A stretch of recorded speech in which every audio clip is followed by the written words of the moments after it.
बागलाण तालुक्यातील जायखेडा ग्रामपंचायतीच्या कथित कारभाराविरोधात गेल्या 9 दिवसांपासून सुरू असलेल्या ठिय्या आंदोलनाला पाठिंबा देण्यासाठी जायखेडा शहरात आज कडकडीत बंद पाळण्यात आला। व्यापारी, व्यावसायिक आणि ग्रामस्थांनी उत्स्फूर्त प्रतिसाद देत बाजारपेठ पूर्णपणे कडकडीत बंद ठेवली। दिवसेंदिवस वाढणारा लोक आक्रोश आणि आंदोलनकर्त्यांचा आक्रमक पवित्रा लक्षात घेता अखेर प्रशासनाने सायंकाळी उशिरा मोठा निर्णय घेत ग्रामपंचायत कार्यालयाला सील ठोकले आहे। या अचानक झालेल्या धडक कारवाईमुळे संपूर्ण तालुक्याच्या राजकीय वर्तुळात एकच खळबळ उडाली आहे। आंदोलनाचा 9वा दिवस आणि कडकडीत बंद। सामाजिक कार्यकर्ते बापू मोगरे यांनी 15 ऑगस्टपासून ग्रामपंचायतीच्या कारभाराविरोधात ठिय्या आंदोलन सुरू केले आहे। प्रशासनाने 2 दिवसांपूर्वी सादर केलेली कागदपत्रे आणि स्पष्टीकरण आंदोलनकर्त्यांनी फेटाळून लावल्याने तिढा अधिकच वाढला। या पार्श्वभूमीवर शनिवारी 22 ऑगस्ट रोजी पुकारलेल्या बंदला गावाने 100% पाठिंबा दर्शवत आपली ताकद दाखवून दिली। नाट्यमय घडामोडी आणि कार्यालयाला सील बघा सविस्तर। सायंकाळी 7 वाजेच्या सुमारास गटविकास अधिकारी अतुल पाटील आणि ग्रामविस्तार अधिकारी भैयासाहेब सावंत यांनी आंदोलनस्थळी भेट देऊन चर्चा केली। मात्र आंदोलनकर्ते आपल्या मागण्यांवर ठाम राहिल्याने चर्चा निष्फळ ठरली। ग्रामस्थांचा प्रचंड रेटा आणि बिघडती परिस्थिती पाहता अधिकाऱ्यांनी तात्काळ ग्रामपंचायत कार्यालयाचे दप्तर व सर्व दस्तऐवज ताब्यात घेत कार्यालयाला सील ठोकले। महत्त्वाचे प्रशासकीय निर्णय यावेळी घेण्यात आले। पुढील प्रशासकीय आदेशापर्यंत सर्व सरकारी कामकाज आणि दस्तऐवज गटविकास अधिकाऱ्यांच्या मार्गदर्शनाखाली चालणार।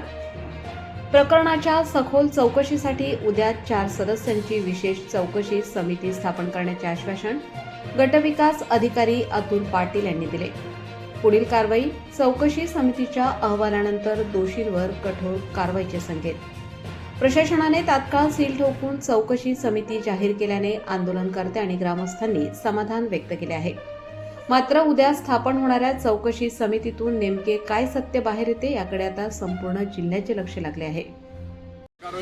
मला वाटतं माहिती देणं अपेक्षित आहे, त्यांनी दिलेली नाही आहे।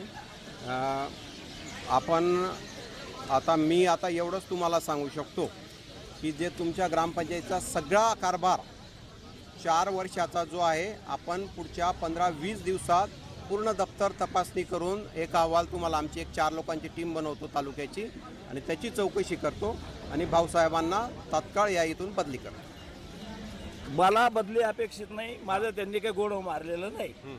दुसरी गोष्ट, मला त्यांना निलंबित करावं ही माझी अपेक्षा नाही। माझी अपेक्षा एवढीच आहे, आपण सांगितलेल्या कामाच्या आपल्या विनंती म्हणण्यापेक्षा आपण दिलेल्या सूचनेला त्यांना अधीन राहून मी गेल्या 8 दिवसापासून इथं बसलोय। आपण येऊन जवळजवळ आपण मुदत तुम्ही स्वतः दिली आणि तुम्हीच दिलेल्या सूचनांचं पालन त्यांनी काटेकोर कितीपर्यंत केलं ते केलेलं नाही हे आपण कबूल करतात। दुसरी गोष्ट एकदम आपण जे पत्र त्या दिवशी सांगितलं होतं, ही सगळी माहिती वाउचर कोणाला पैसे दिले, काय खर्च केला याची झेरॉक्स काढून किंवा आता एवढं झेरॉक्स ते पाहिजे होतं। हो बरोबर, ते तुम्हाला दिलेलं नाही हे आम्ही ऍक्सेप्ट करतो आणि ते मान्य आहे, ते बरोबर आहे। साहेब, सगळ्यात महत्त्वाचा प्रश्न तुम्ही बोलले ना की आम्ही त्यांची बदली करतो, आम्हाला बदली अपेक्षित नाही। आम्हाला अपेक्षित काय, आमच्या जो गावाचा पैसा गेलाय का तो पुन्हा आमच्या गावाला परत मिळावा।